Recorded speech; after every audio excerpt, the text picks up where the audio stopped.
El versículo de memoria, que está en 2 de Pedro 3, 17 y 18, dice lo siguiente: Así que vosotros, oh amados, sabiéndolo de antemano, guardaos, no sea que arrastrados por el error de los inicuos, caigáis de vuestra firmeza. Antes bien, creced en la gracia y el conocimiento de nuestro Señor y Salvador Jesucristo. A Él sea gloria ahora y hasta el día de la eternidad. 2 de Pedro 3, 17 y 18.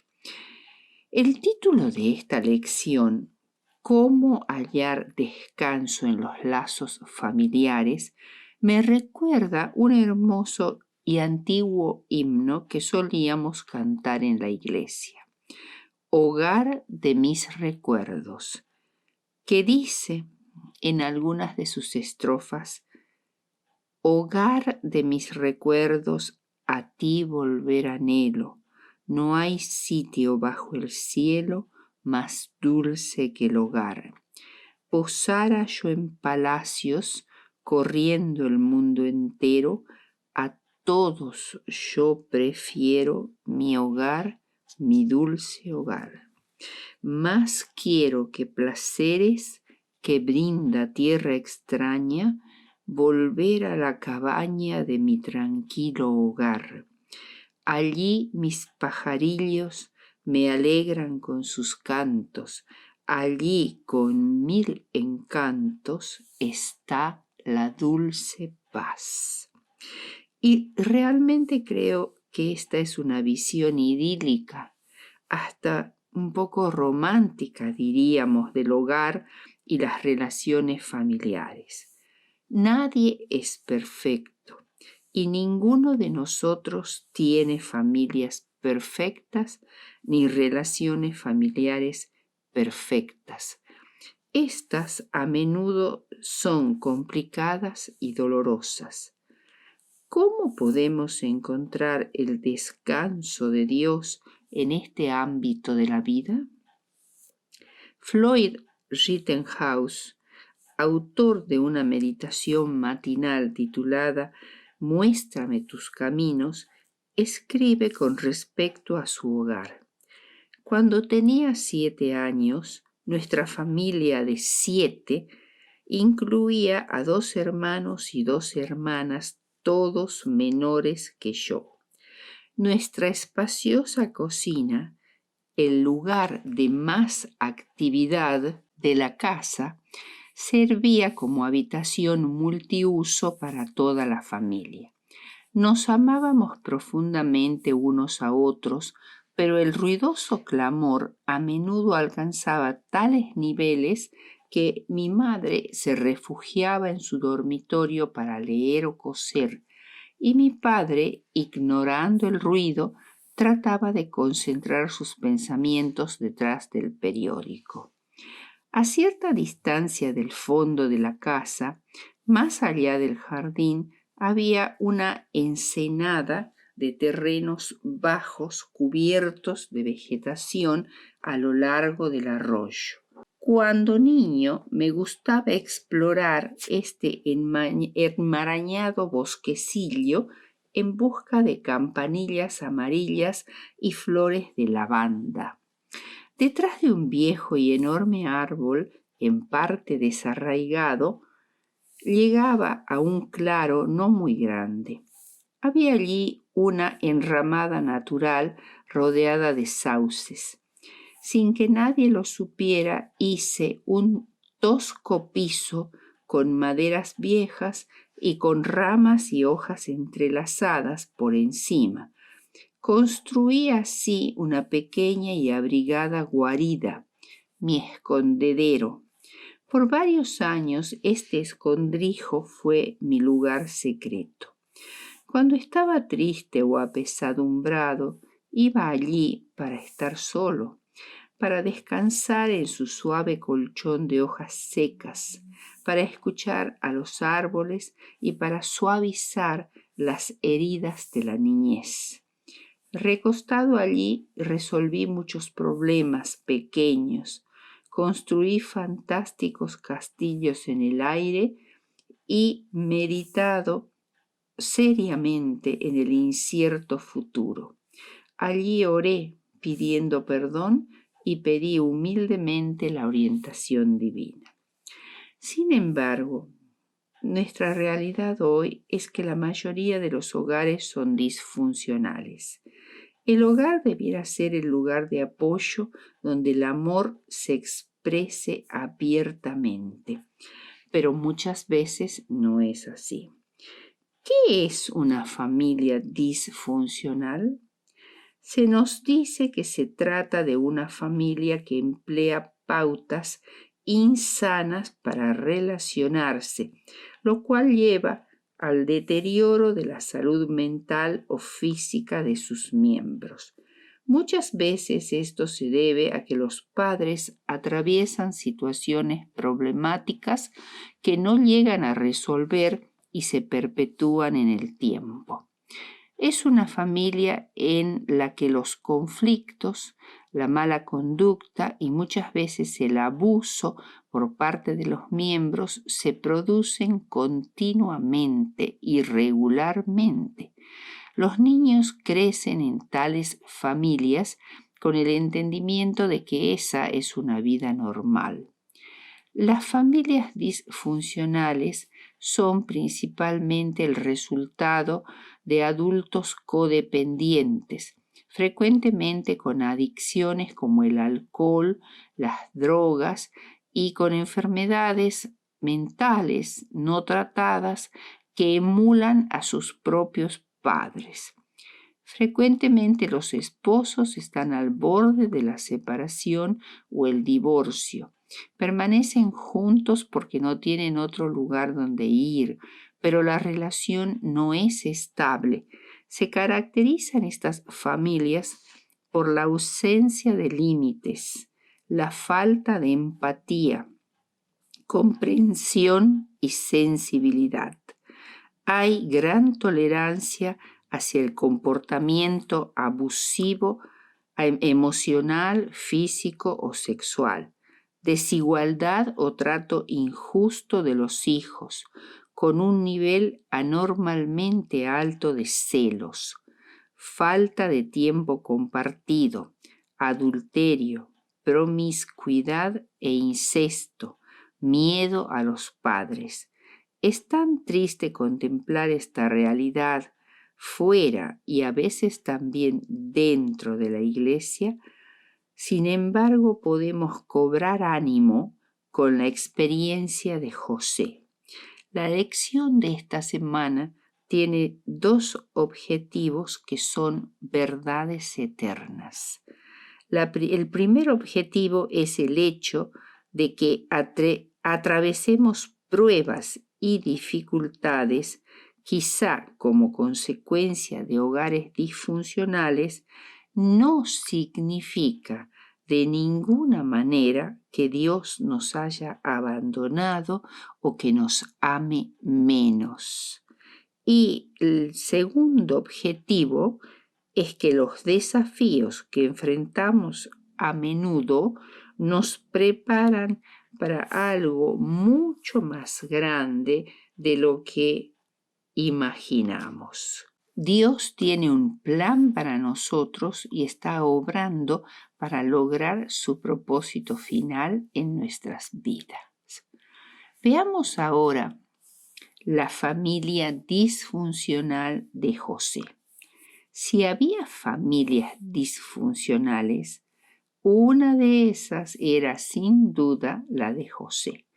Y esto ya venía desde sus bisabuelos, Abraham y Sara, cuando después de 10 años que Dios les había hecho la promesa de darles un hijo y no haberse cumplido, Sarai le propuso a su esposo que tomara a su sierva personal egipcia Agar por mujer para que por ese medio lograran tener descendencia. Los códigos legales de Mesopotamia autorizaban la práctica por la cual una esposa estéril podía dar una de sus esclavas a su esposo y tener hijos que eran legalmente del matrimonio mediante ellas. Había toda una reglamentación respecto a un caso así. Sin embargo, tanto Sarai como Abraham incurrieron en una falta de fe que trajo chasco y sufrimiento, y la supuesta bendición se transformó en maldición. Sobrevinieron angustias domésticas y dolores y odio entre los hijos. Por su parte, Isaac, el hijo de Sara y Abraham, el hijo de la promesa, tuvo en su matrimonio con Rebeca un grave problema. El padre manifestaba una marcada preferencia por Esaú, el mayor de sus hijos mellizos, sin tener en cuenta las instrucciones de Dios sobre los dos hijos dadas aún antes de que éstos nacieran, y sin considerar que Esaú había vendido su primogenitura a Jacob y que se había casado con mujeres cananeas. Aún así se propuso transferir la primogenitura a Esaú, creyéndose en su lecho de muerte. Y Rebeca, ante esa situación, trató de enderezar ese paso equivocado con otra equivocación: engañar al anciano padre haciendo pasar a Jacob por Esaú. Eso trajo como consecuencia amargo odio y deseos de venganza, por lo cual Jacob debió huir precipitadamente a Padán Aram, al norte de Palestina. Allí, en la casa de su tío Labán, Jacob, que había engañado a su padre, ahora fue vilmente engañado por su suegro Labán, quien sustituyó a Raquel, su amada, por Lea, su hermana mayor, y después, ante el reclamo de Jacob, le dio también a Raquel. Las consecuencias de la poligamia se manifestaron amargamente en la familia. Este terrible mal, la poligamia, tiende a secar las fuentes mismas del amor, y su influencia debilita los vínculos más sagrados. Los celos de las varias madres habían amargado la relación familiar. Los niños eran contenciosos y contrarios a la dirección. La vida cotidiana fue nublada por la ansiedad y el dolor. Levítico 18:18 dice: no tomarás mujer juntamente con su hermana para hacerla su rival, descubriendo su desnudez delante de ella en su vida. El resultado de la bigamia obligada hasta cierto punto de Jacob fue un hogar donde prevalecieron la envidia, los celos y la contención. Tantos años había trabajado Jacob esperando pacientemente el día cuando pudiera tener un hogar feliz con su amada Raquel, tan solo para encontrarse abrumado con dos esposas que querellaban continuamente. En el hogar de Jacob se sucedieron muchos hechos penosos. Cuando Dina, hija de Lea, única hija mujer, tenía 15 años, sufrió una violenta violación por parte de Siquem, príncipe de esa tierra, lo cual enfureció a sus hermanos. Su ira apasionada estuvo más allá de todo control, y bajo una apariencia de aceptación de las condiciones de Siquem, planearon una cruel venganza. Exigieron que antes del casamiento de Dina, todos los varones de Siquem se circuncidaran, y en el tercer día después de la circuncisión, cuando aparecen la inflamación y la fiebre, Simeón y Leví atacaron la ciudad y mataron a todo varón. Jacob reprochó duramente el crimen de sus hijos y con gran temor por las represalias, Jacob decidió levantar el campamento y escapar de allí. Al llegar a Betel, renovó su pacto con Dios y allí se reveló la presencia de idolatría en su campamento. Raquel había hurtado los ídolos de su padre y los otros ídolos que estaban en manos de otros miembros de la familia eran despojos de Siquem.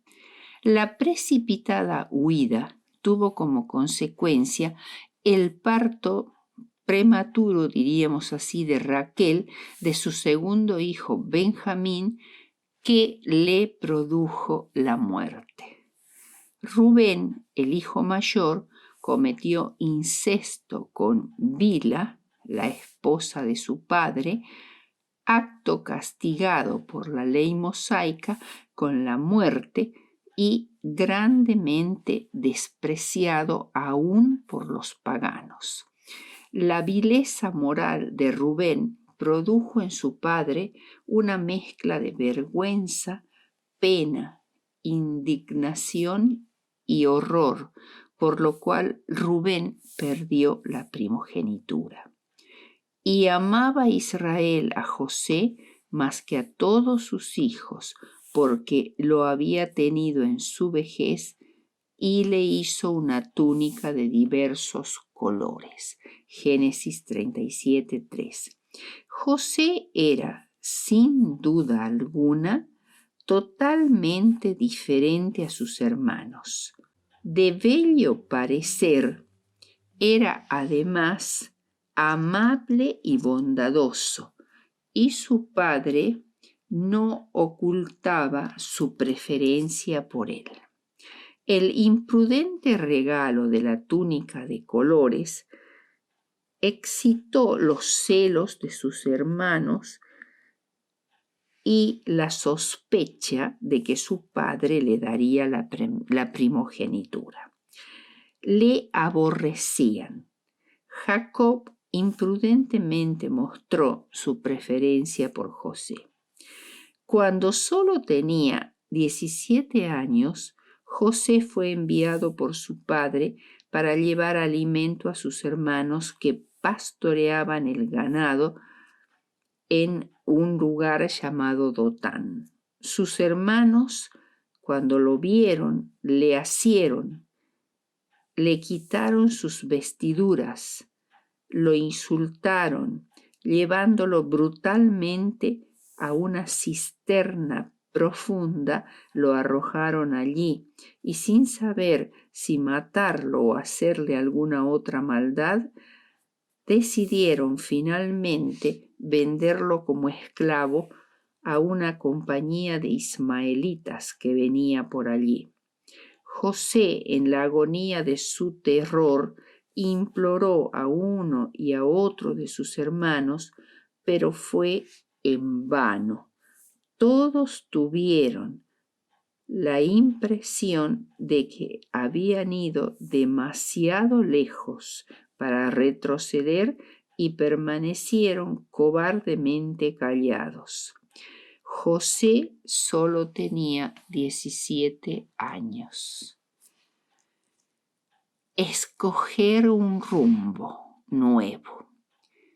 Marchando hacia el sur, el joven pudo divisar a lo lejos las colinas entre las cuales se hallaban las tiendas de su padre.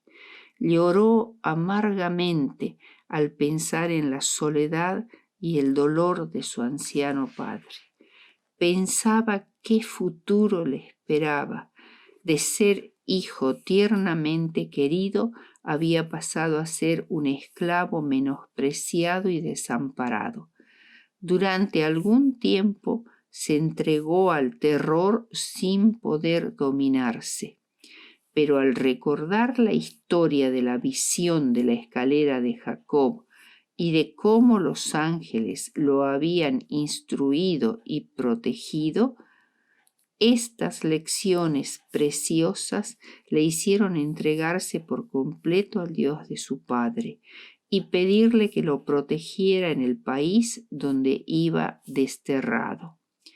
Tomó la firme resolución de mostrarse fiel a Dios en cualquier circunstancia.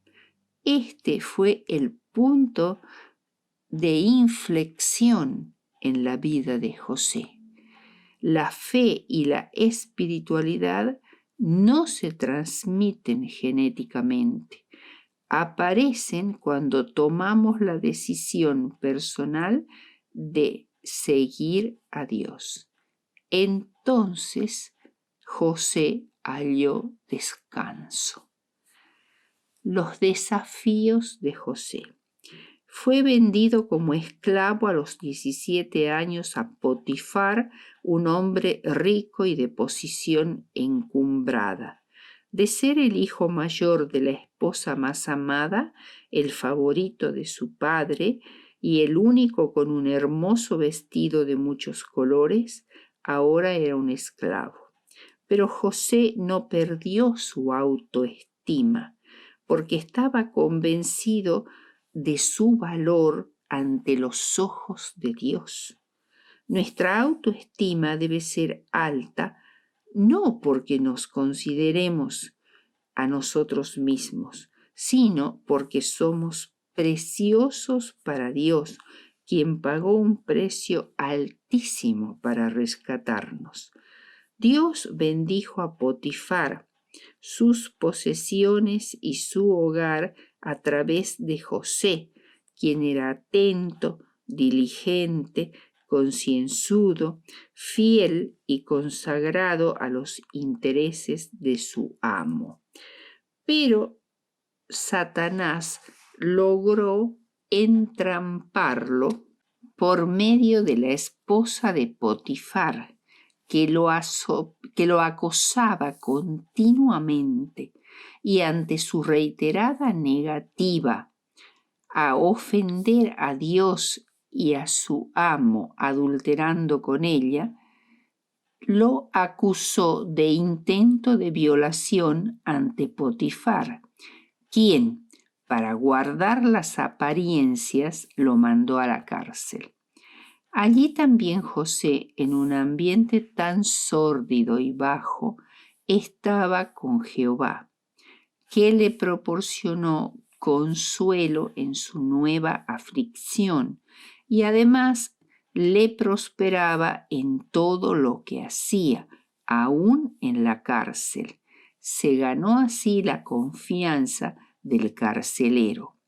Pasó en la cárcel 13 difíciles años, 13 difíciles años, hasta que fue convocado ante la corte de Faraón para interpretar los sueños de las 7 vacas grandes o gordas y las 7 vacas flacas. José había permanecido fiel todo ese tiempo con fe inquebrantable, integridad admirable, y ahora ante Faraón José estaba para interpretar sus sueños cuando era un hombre de 30 años. La fidelidad de José y las bendiciones de Dios. El pasado de José y su familia disfuncional no determinó su presente.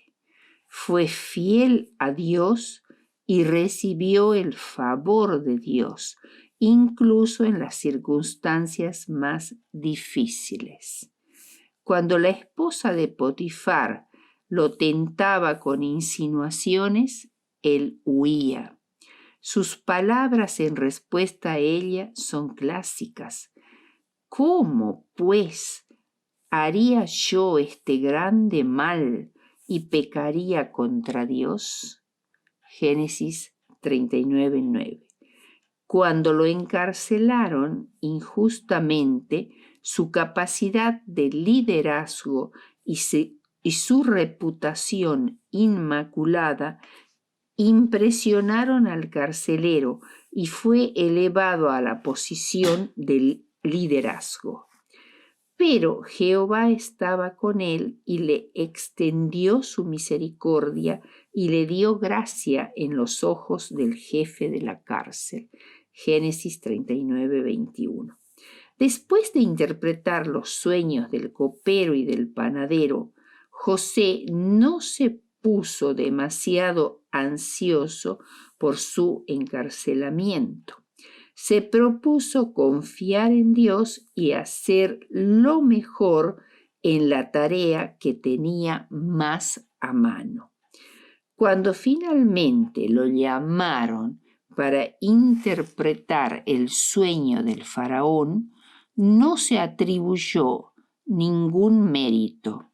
Simplemente dijo: no está en mí. Dios será el que dé respuesta propicia a Faraón. Génesis 41:16. Cuando el faraón entendió el sueño y su significado, eligió a José para que construyera los graneros para conservar el grano durante los 7 años de abundancia, porque el Espíritu de Dios estaba en él y era entendido y sabio. Ni la genética ni el entorno de José determinaron su futuro. Lo que fue determinante fue la decisión de confiar en Dios. Su fe trascendió su entorno. Las pruebas de José lo prepararon para el éxito. El factor más importante en la fidelidad de José a Dios fue haber reconocido que las circunstancias de su vida no determinaban su relación con Dios. Dios lo cuidó, lo amó y lo fortaleció en cada circunstancia de la vida. Las pruebas y los obstáculos son los métodos de disciplina que el Señor escoge y las condiciones que señala para el éxito. El que lee los corazones de los hombres conoce sus caracteres mejor que ellos mismos.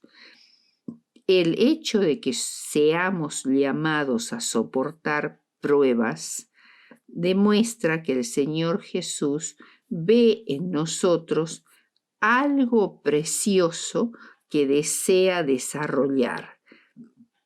No echa piedras inútiles en su hornillo. Lo que Él refina es mineral precioso. El Señor permite que sus escogidos pasen por el horno de la aflicción para probar su temperamento y saber si pueden ser amoldados para su obra. Ministerio de Curación 373 y 374. José tardó 13 años muy desafiantes, pero Dios estaba preparando a José para algo mucho más grande. José no tenía idea de cuáles eran los planes de Dios. Difícilmente podía imaginar que pasaría del pozo a la prisión y de allí al palacio. A través de José, Dios salvaría a una nación. No solo preservó al país de Egipto en una época de hambruna, sino que también salvó a Israel del hambre. Pero ahora, Así dice el Señor que te creó, oh Jacob, y el que te formó, oh Israel. No temas, porque yo te redimí, te puse nombre, mío eres tú. Cuando pases por las aguas, yo estaré contigo, y si por los ríos, no te anegarán. Cuando pases por el fuego, no te quemarás, ni la llama arderá en ti. Isaías 43, 1 y 2. La eterna promesa de Dios para José y para cada uno de nosotros es que somos de gran estima, honorables y amados. Isaías 43, 4. Más allá de nuestro origen, nuestro entorno, nuestra situación familiar, Él está allí para animarnos y apoyarnos, para inspirarnos con sus planes más amplios y abarcantes para nuestra vida.